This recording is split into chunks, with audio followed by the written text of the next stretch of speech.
하나님 말씀 봉독해 드리겠습니다. 요한복음 12장 1절부터 3절까지입니다.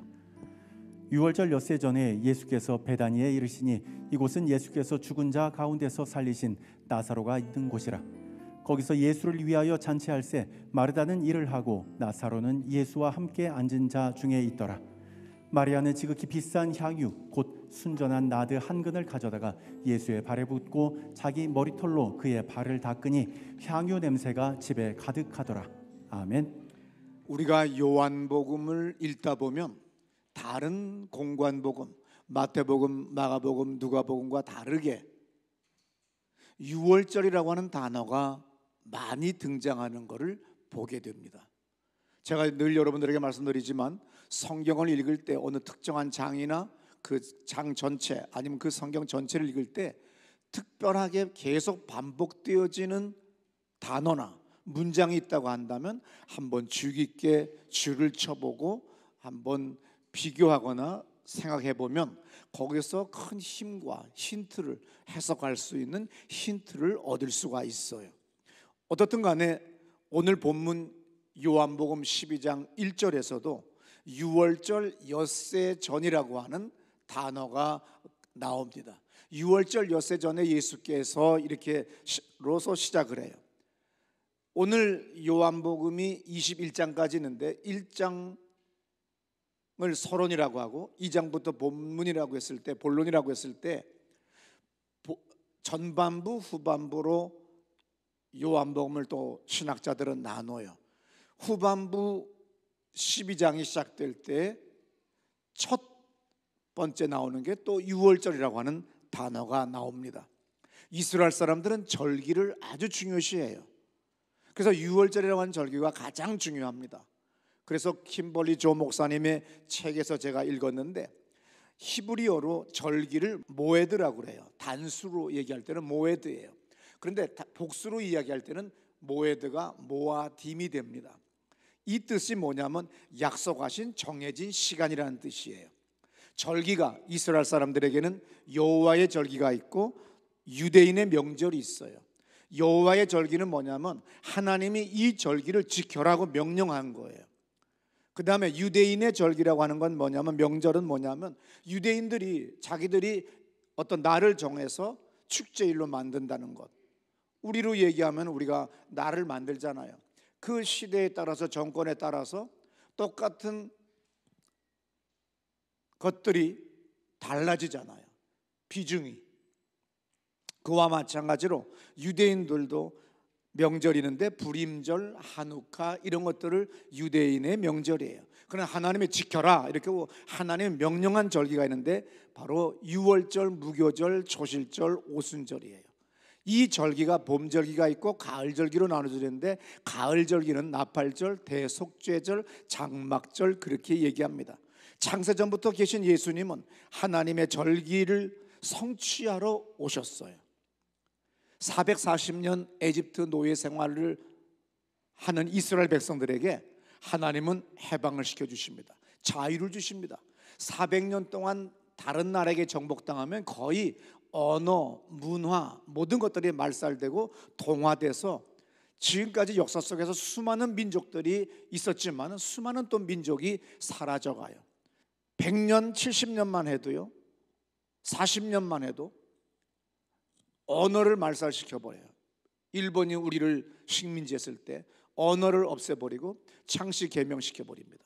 문화를 말살해버리려고 애를 써요. 그런데 400년 동안 종살이 했다고 하는 것은 엄청난 노예 생활인데 하나님은 모세를 통해서 너희들에게 자유를 주겠다. 내가 예비한 땅, 너희들의 조상이 묻혀있는 땅, 가나안 땅으로 가게 하겠다. 그러니 일어나 나가라. 그래서 그 때마다 에집트의 왕은 거부하고 그때마다 하나님의 전능하신 10가지 재앙으로 나중에는 초토화가 되고 피폐해지니까 모세를 보냅니다. 마지막 10번째 장자의 재앙이 일어나는 날 하나님은 모세에게 말합니다. 너희 모든 사람들은 발효되지 않은 무교병을 먹고 양을 잡아서 그 피는 너의 문 인방 설주에 바르고 다리는 꺾지 말고 구워서 급히 먹고 그 다음날 열심히 다 같이 가나안 땅을 향하여 가라 그랬어요. 그래서 그날이 바로 오늘 우리가 얘기하는 유월절입니다. 그때 장자들이 죽어요. 에집트에 어떤 민족, 어떤 종족, 동물의 첫것이라도 첫것, 장자는 다 죽는 재앙이 이제 시작됩니다. 그때 바로 모세를 통하여 하나님의 말씀을 순종한 그 피를, 양의 피를 좌우 인방 설주에 바르고 양의 고기를 먹고 발효되지 않은 무교병을 먹은 사람들은 그 집에 죽음의 재앙이 오지 않았습니다. 내가 그 피를 보고 넘어가리라고 분명히 주님이 말씀하셨기 때문입니다. 내가 피를 볼 때 너희를 넘어가리니, 내가 예수를 나의 구세주로 영접하면 하나님은 피 있다 인정해 주는 거예요. 나는 예수의 피를 한 번도 본 적도 없고 냄새를 맡아 본 적도 없지만 하나님이 있다고 인정해 주는 거예요. 이것이 은혜인 거죠. 그럴 때 하나님께서 놀라운 은혜로 함께 하시는 겁니다. 어떻든 간에 출애굽기 11장 5절 6절에도 이런 말씀이 있죠. 잘 들어보세요. 애굽 땅에 있는 모든 처음 난 것은 왕 위에 앉아 있는 바로의 장자로부터 맷돌 뒤에 있는 몸종의 장자와 모든 가축의 처음 난 것까지 죽으리니 애굽 온 땅에 전무후무한 큰 부르짖음이 있으리라. 예. 이스라엘 사람들에게 하신 명령은 우리 망우리에 사는 우리한테는 어려운 일이에요. 양이 어디 있어요? 염소가 어디 있어요? 근데 그들은 목축하는 사람들이에요. 양과 염소가 흔해요. 그래서 그 사람들은 주식도 또한 양과 염소입니다. 아프리카나 중동이나 이스라엘 사람들은 양과 염소는 아주 흔하게 구할 수 있는 거예요. 그들의 대대로 풍습이 항상 양을 잡고 그 피를 설주와 인방에 바르는 게 그들의 전통이에요. 우리가 동짓달에 팥죽 끓여서 나눠 먹듯이 아주 흔한 거예요. 그거 시킨 건데도 말을 안 들어. 이게 뭐야? 인간의 실상인 거예요. 하던 지랄 하라고 하면 또 안 해요. 멍석 피면. 별것들 다 봤어요.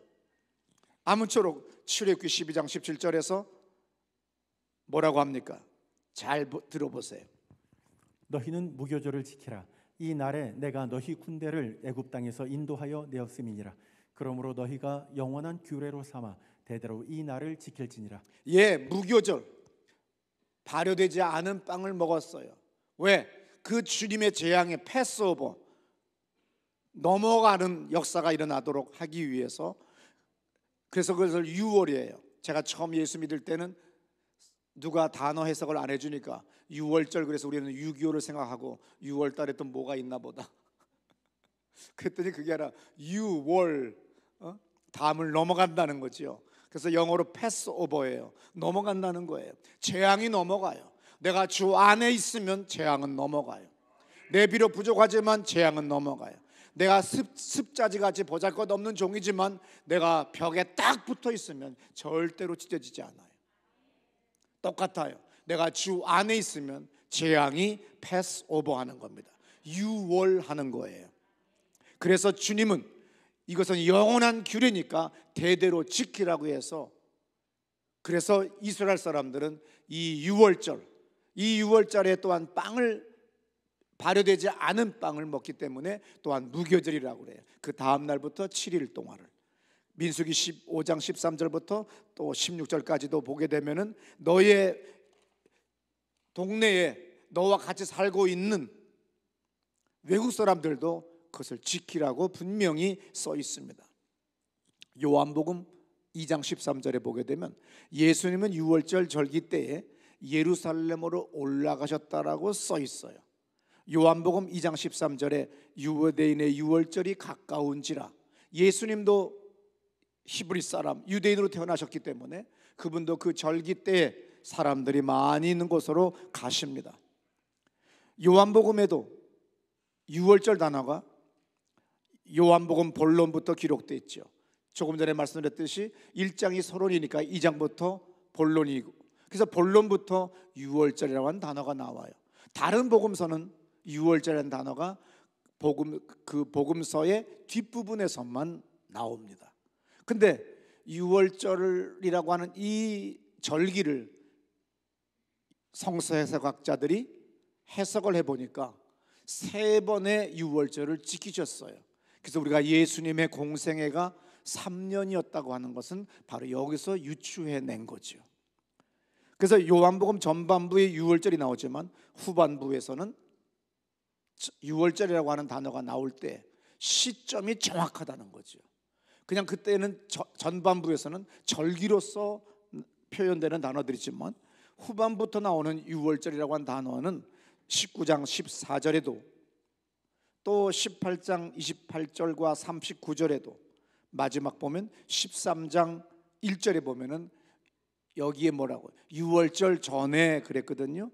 우리나라 번역본에는. 그러나 원래는 유월절 전날에 이렇게 정확하게 유월절 시점들을 이야기하고 있어요. 마태복음 5장 17절부터 18절에 보면 아주 유명한 말씀이죠. 잘 들어보세요. 내가 율법이나 선지자를 폐하러 온 줄로 생각하지 말라. 폐하러 온 것이 아니요 완전하게 하려 함이라. 진실로 너희에게 이르노니 천지가 없어지기 전에는 율법의 1.1획도 결코 없어지지 아니하고 다 이루리라. 율법은 모세를 통해서 하나님이 주셨어요. 예수가 율법을 폐하러 온 것이 아니라 어떻게 해요? 완전하게 하기 위해서 왔어요. 왜냐하면 율법에 또 율법 이후에 나온 모든 예언자들과 선지자들의 모든 글에서도 구세주 메시아가 사람의 몸으로 이 땅에 온다는 것이 기록되어 있기 때문에 오늘 이 신약을 이해하려면 구약을 알아야 돼요. 또한 구약을 온전히 공부하면 신약을 완전히 알 수가 있어요.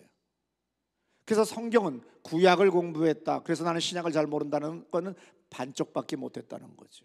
신약만 잘 알고 구약을 모른다면 또 이것도 모르는 거예요. 구약을 온전히 완전히 우리가 공부하게 되면 신약 또한 완벽하게 해석할 수가 있어요. 모든 것들이 의문이 아니라 저절로 그냥 그렇구나 하고 해결이 다 되는 거죠. 절기들을 통해서 하나님은 하나님의 섭리를 보여주시고 역사한다고 하는 것을 우리는 성경을 통해서 우리가 알 수 있어요. 우리나라 농부들도 절기를 정확하게 압니다. 언제 고구마, 감자 심고 언제쯤에 뭐하고 하는 것이 다 있어요. 이거를 젊은 철없는 사람이 철없게 하다가는 나중에 감자 캐보면 금이가 있거나 바람이 들어가 있거나 덜 익었어요. 그래서 옛날 어른들은 절기를 정확하게 따집니다. 예를 들어서 입춘, 우수, 경칩, 춘분 이런 식으로 해요.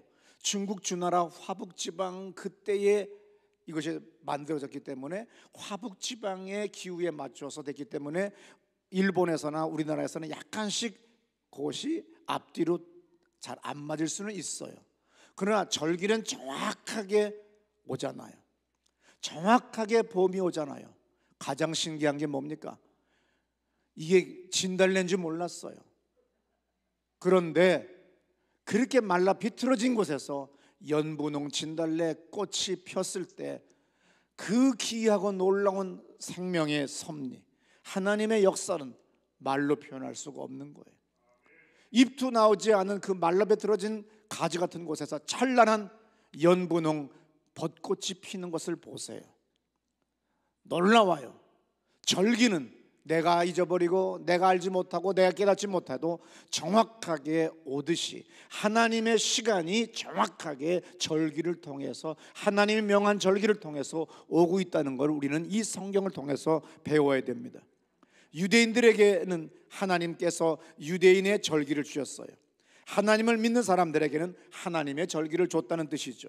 그래서 그 절기를 지키러 오는 사람들에게 하나님은 함께 하는 거예요. 그래서 사도행전 2장 1절부터 보면 이런 말씀 있죠. 들어보세요.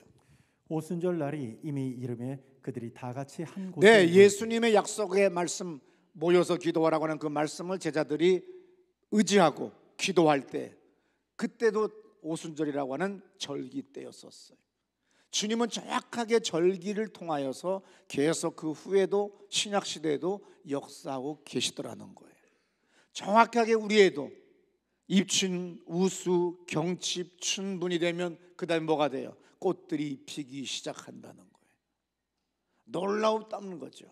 이와 같이 오순절이 되었을 때, 그 옛날 구약에 오순절이 있었는데 바로 그 오순절 절기를 지키러 온 사람들이 예수의 말씀을 의지하여 기도할 때 성령이 임하더라는 거예요. 이사야 2장 3절에 이런 말씀이 있지요. 들어보세요. 많은 백성이 가며 이르기를 오라 우리가 여호와의 산에 오르며 야곱의 하나님의 전에 이르자. 그가 그의 길을 우리에게 가르치실 것이라. 우리가 그 길로 행하리라 하리니 이는 율법이 시온에서부터 나올 것이요 여호와의 말씀이 예루살렘에서부터 나올 것임이니라. 네, 율법이 시온에서부터 나올 것이고 하나님의 말씀이 예루살렘부터 나온다고 하는 그 기록되어진 말씀과 같이 하나님의 말씀은 절기를 통해서도 역사한다는 거예요. 그래서 성경을 읽을 때 해석의 방법이 수십 가지가 있어요. 절기라고 하는 주제로 해석하는 방법, 그 다음에 문장의 어떤 구조를 통해서 해석하는 방법, 뭐 지리를 통해서 해석하는 방법. 그래서 오늘은 제가 이 요한복음을 6월절이라고 하는 절기를 통해서 해석한 것을 이야기하는 겁니다. 제가 박호용 교수님의 책에서 읽었어요. 예수는 유대교를 완성하고 성취함으로써 유대교를 능가하고 결국 유대교를 대체하신 분이다. 이스라엘의 구원 사건인 출애굽과 유월절은 새 이스라엘의 구원 사건인 예수의 부활로 말미암아 새 출애굽 사건과 새 유월절 사건으로 대체된 것이다. 그래서 그 옛날 모세에게 유월절을 지켜라, 무교절을 지키라고 한 그 말씀이 오늘날 우리에게 바로 그것이 예수가 오셔서, 실체가 오셔서 우리를 위해 십자가에 못 박혀 죽으시고 그분이 고난당하셨고 또한 장사되어졌지만 무덤에 묻혔지만 다시 그분이 부활하셨다는 거예요. 그것이 바로 실제적으로 오늘날의 부활절을 약속하신 절기였구나. 그것이 바로 암호였구나. 그 시대의 코드였구나. 코드화가 되어 있었구나. 우리가 이렇게 알 수 있다는 거예요. 구약에서 유월절은 하나님의 은혜로 에집트 노예였던 이스라엘을 해방시켜 주시고 하나님이 이스라엘의 왕이요 이스라엘은 하나님의 백성 자녀라고 기념하는 이스라엘 최고의 명절이에요. 그래서 오늘날 우리 신약시대에 예수로 말미암아 그분이 그 유월절을 완성하셨기 때문에 우리는 부활절을 최고의 명절로 절기로 기독교인들은 지키는 겁니다. 아무쪼록 요한복음 1장부터 21장까지 유월절을 포함한 5개의 절기로 예수의 때라고 하는 것으로 요한복음을 구성했어요. 그렇기 때문에 여러분들이 성경을 읽을 때 요한복음은 여러 가지로 해석하는 방식이 있지만 그 중에 하나 유월절이 얼마나 중요한지 이것을 정확하게 시작과 그리고 정점과 그리고 후반부에서 정확하게 주님은 유월절의 시점까지 말씀하시면서 기록되어 있으면서 행동하시고 있다고 하는 것을 아셔야 돼요.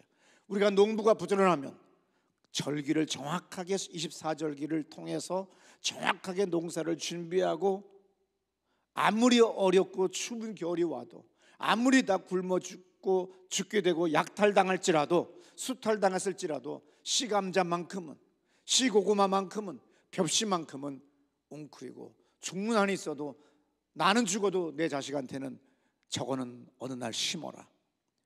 그러면 정확하게 절기에 그것이 우리에게 많은 100배 1000배의 양식으로 오는 걸 알 수 있잖아요. 그래서 우리 농부들은 절기를 정확하게 지켜요. 기독교인들도 주님이 구약에서 예표로 하신 그 절기들이 신약에서 어떻게 이루어졌고 어떻게 성취됐는가를 여러분들은 공부한다고 한다면 하나님의 때를 알 수가 있는 거예요. 그리고 겸손하는 거예요. 아무리 똑똑해도 때가 기울어지는 때에는 아무리 나와도 날아가 버려요. 그래서 하나님의 때를 알아야 되는 거예요.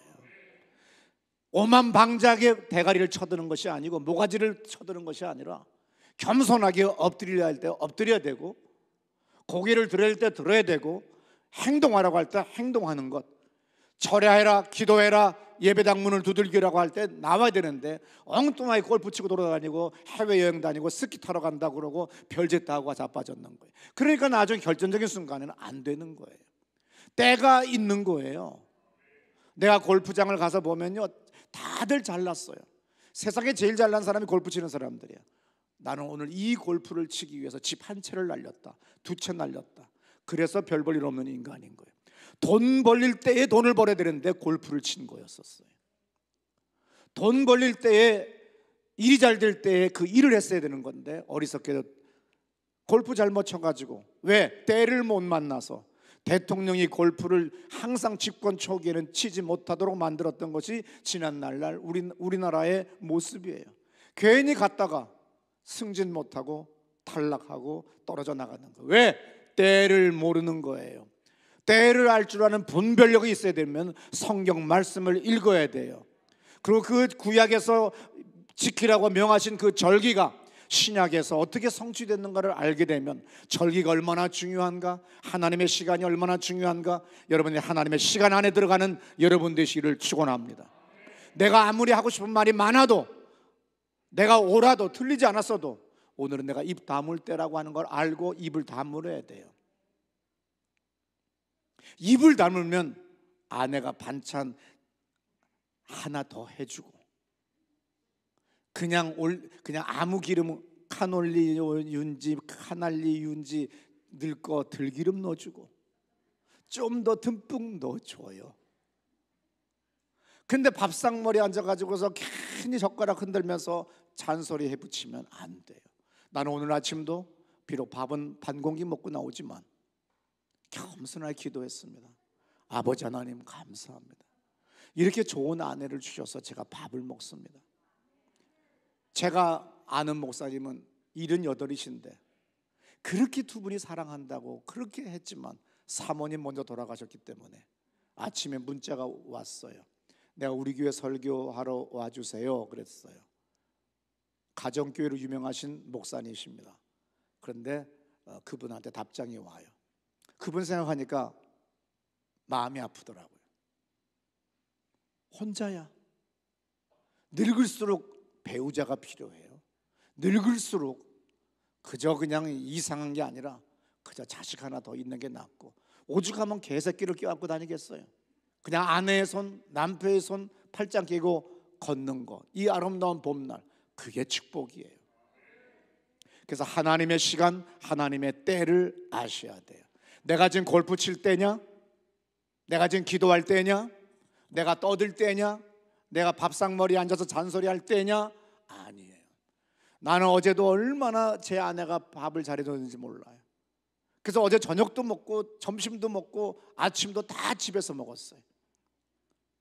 왜냐하면 세 끼를 먹게 되니까 어떤 일이 벌어지냐면 설교가 4시에 완성이 됐어요.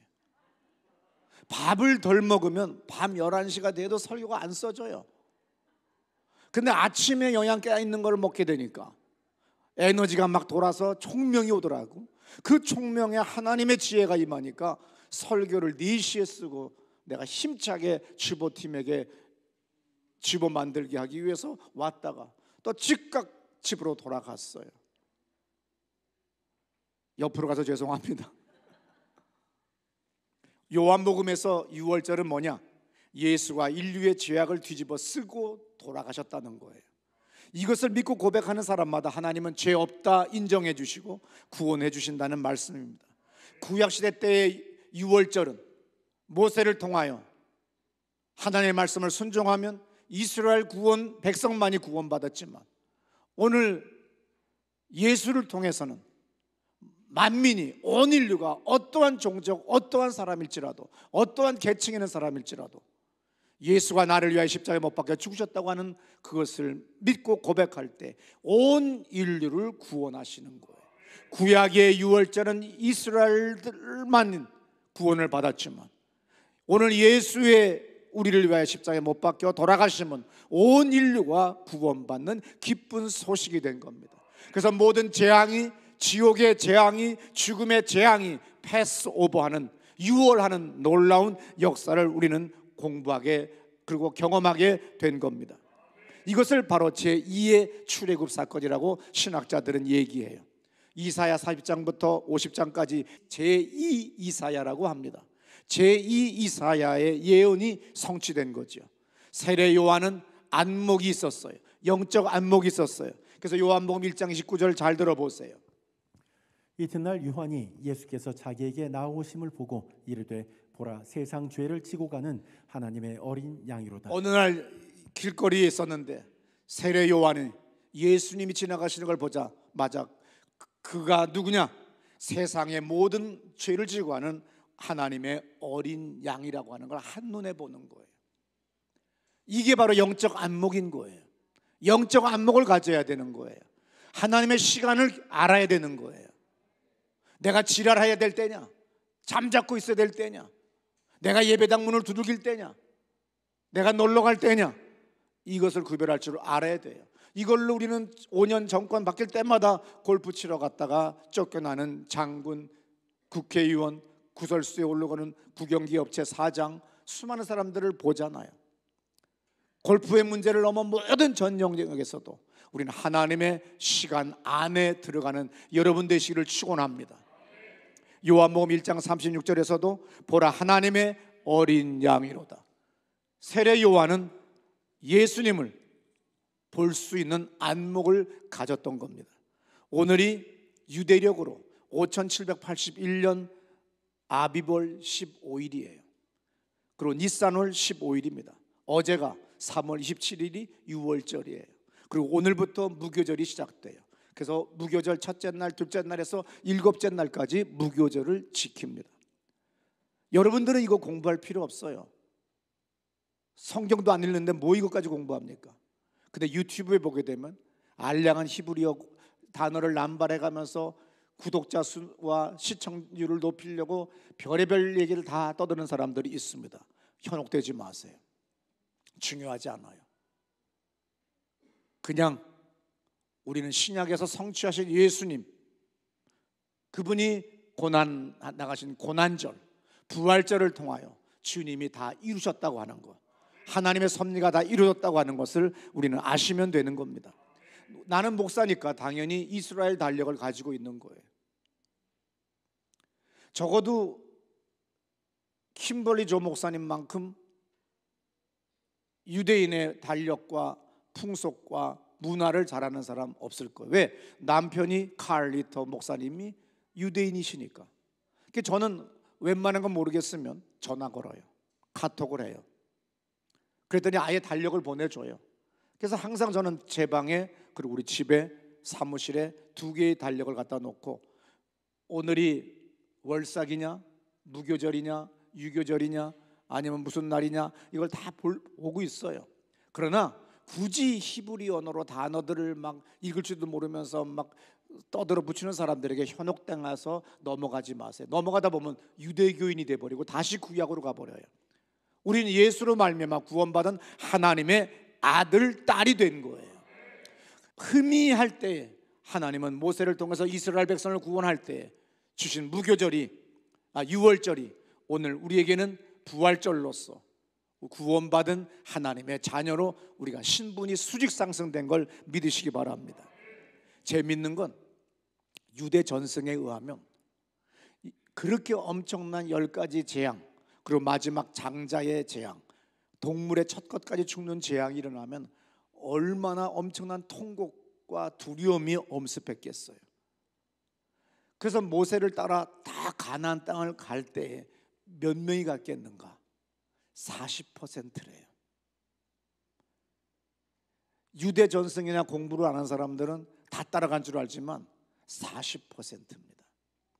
같이 은혜를 받고 같은 신앙생활을 하지만요, 정치인들이 또 특정 언론이 교회가 코로나 바이러스의 무슨 진원지 같이 이야기할 때, 총리까지 나와서 떠들어 붙일 때 두려워서 안 나오는 사람들 우리 봤잖아요.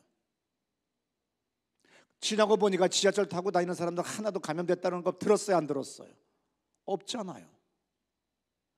버스 타고 버스 기사 걸렸다는 소리 들어봤어요, 안 들어봤어요? 안 들어봤잖아요. 오직 교회만 두드러지게 보도되잖아요. 그걸 믿고 예배당 안 나와요. 교회 떠나요. 당연한 거예요. 신학자나 목사들 가운데 담임 목회하는 목사들, 철없는 목사들이 뭐라고 합니까? 한국 교회는 희망이 사라졌고 한국 교회는 끝났고 이제는 소망이 없다, 이제는 문 닫게 됐다. 헛소리예요. 지금부터가 놀라운 축복의 때예요. 여러분이 자식이 아들이 똑똑하고 신앙 좋으면 신학대학 보내세요. 그 아이의 전성기인 40대 50대 때 하나님의 영광을 볼 것이며 하나님의 은혜를 걔는 누리며 살 거예요. 왜냐하면 모두가 다 40년 전 50년 전에 부모들이, 제가 전도사일 때 담임 목사님 대신 제가 담임 목사님 도장 하나와 교회 도장을 갖고 있었어요. 왜냐하면 신학교 간다고 추천서 써달라고 하면 담임 목사님은 저한테 주셨기 때문에 내가 써주고 내가 면담해주고 그 다음에 내가 기도해주고 도장 찍어서 추천서 써서 보내줘요. 그때마다 부모들이 하나 하는 말이 뭔지 아세요? 글쎄 전도사님, 우리 아들이 글쎄 들어갈 데가 하나도 없어. 그래서 신학교도 보내려고. 들어갈 대학도 없는 놈의 새끼를 갖다가 신학대학을 보내면 더 빌어쳐먹지.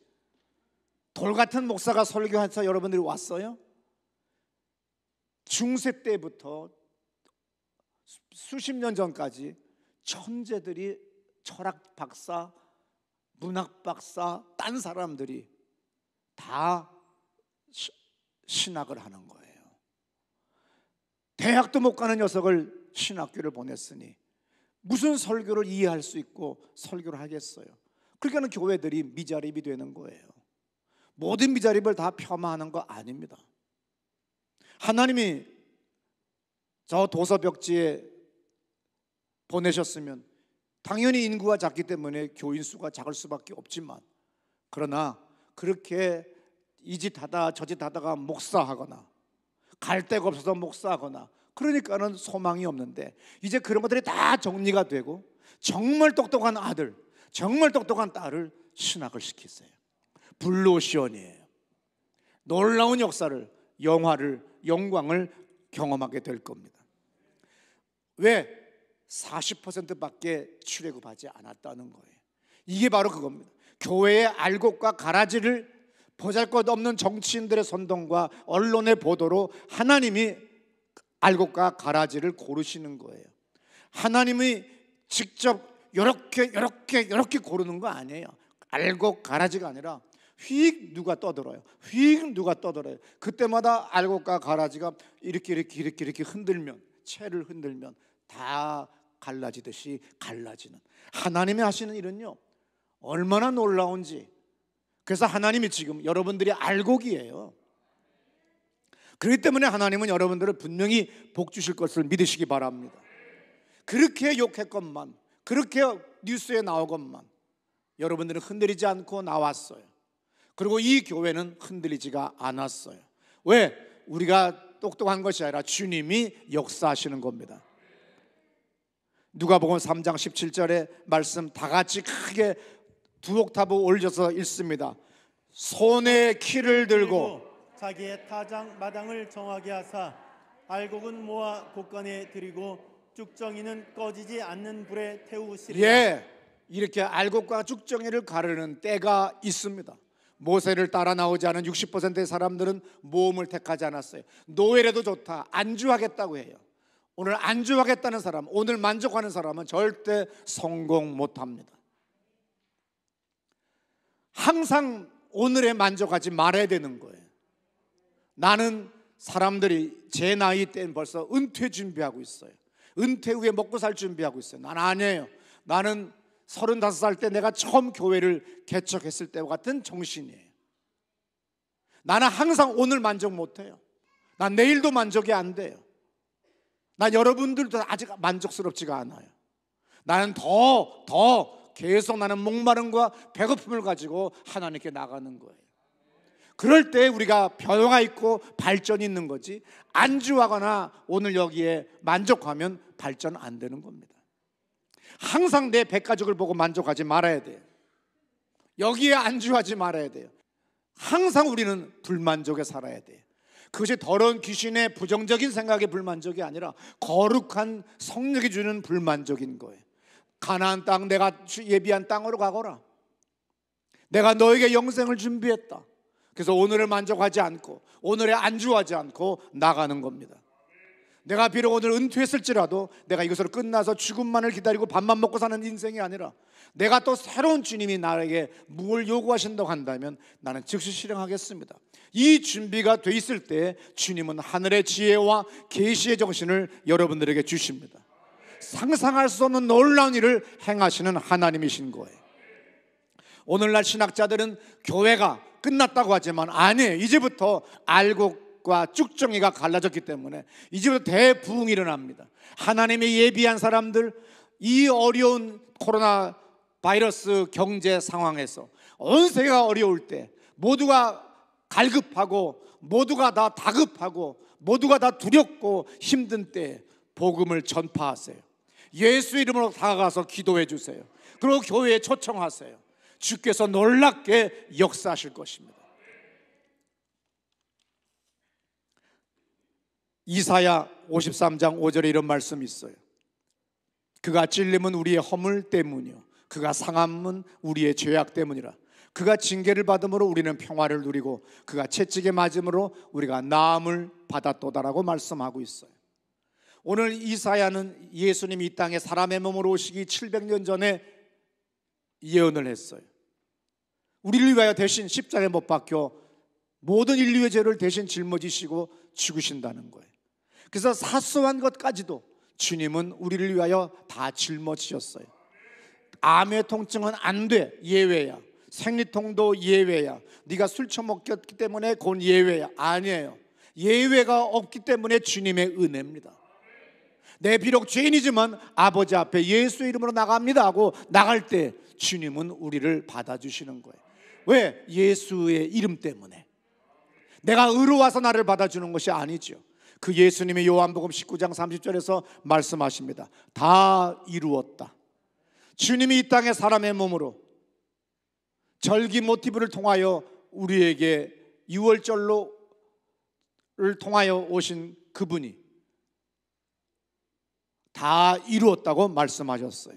사도행전 2장 38절에 뭐라고 말씀하십니까? 들어보세요. 베드로가 이르되 너희가 회개하여 각각 예수 그리스도의 이름으로 세례를 받고 죄 사함을 받으라. 그리하면 성령의 선물을 받으리니. 이제 우리 모두가 다 예수의 피를 의지하고 나갈 때, 그래서 성령 하나님을 구할 때 성령 하나님이 여러분들에게 함께 하시는 걸 믿으십시오. 제가 여러분들의 교구나 목장이 줌이나 카카오 페이스나 여러 가지로 저를 초청을 해요. 그럼 제가 같이 그 시간에 맞춰 들어갑니다. 기도하는데 화면에 정은영 집사가 사라졌어요. 그래서 어디 갔다 왔냐니까 아까 기도할 때 성령의 바람이 임해서 내가 방바닥에 쓰러졌다가 이제 일어나 나온 겁니다. 그랬더니 안지영 집사 그러는 거예요. 제 2번 쓰러졌어요. 2번가 사라졌다는 거죠. 그러니까 또 조금 있다가 다시 목장 모임이 밤에 있었어요. 또 정원영 집사가 나타났어요. 그들이 또 사라졌어요. 자기가 쓰러질 것을 알고 침대 위에 이제 미리 앉았었어요. 없어졌더니 조금 있더니 2다리가 흔들려요. 2다리만 나왔어요, 화면에. 그래서 저분은 이어폰을 끼고 참여했으니까 내가 하는 말을 들어요. 뭐하니? 그랬더니 농담으로 내가 뭐하니? 그랬더니 목사님이 기도할 때 성령의 바람이 불어서 내가 이렇게 지금 쓰러졌는데 내가 골반 허리가 아픈데 지금 주님이 이렇게 하신다고. 너의 왼쪽 다리가 짧구나. 거기가 아프구나. 거기가 치료되는구나. 다 똑같이 역사가 일어났어요. 성령 하나님이 하시는 거죠. 내가 차력이나 장풍이나 어떤 소리, 나의 어떤 행동으로 역사하는 것이 아니라 내가 예수의 이름으로 나갈 때, 기도할 때 성령 하나님이 보장해 주세요. 성령 하나님이 보증해 주세요. 여러분의 일터에, 여러분의 가정에 여러분들 예수의 이름으로 하나님께 구하고 나가면 성령 하나님이 함께해 주시는 걸 체험하는 여러분들 가정 되시기를 축원합니다. 마지막 출애굽기 12장 13절에서 내가 그 피를 볼 때에 너희를 넘어가리니 재앙이 너희에게 내려 멸하지 아니하라고 약속하신 그것을 주님은 요한복음 19장 30절에서 다 이루었다라고 말씀하셨습니다. 그래서 사도행전 2장 21절에서 누구든지 주의 이름을 부르는 자는 구원을 얻으리라. 여러분의 내 육체의 문제만이 아니라 내 부부관계의 문제만이 아니라 자식 문제만이 아니라 모든 문제, 전 영역의 모든 문제들, 내가 어렵고 힘들 때마다 주 예수의 이름을 부를 때마다 주님이 함께 하시는 걸 믿으시기 바랍니다. 우리 자리에서 벌떡 일어나 오른손이나 왼손을 번쩍 들고 내 손 잡아주세요. 내가 주님의 이름을 부릅니다. 나를 도와주세요. 나를 살려주세요. 나를 이 깊은 웅덩이에서 건져주세요. 다 같이 기도합니다.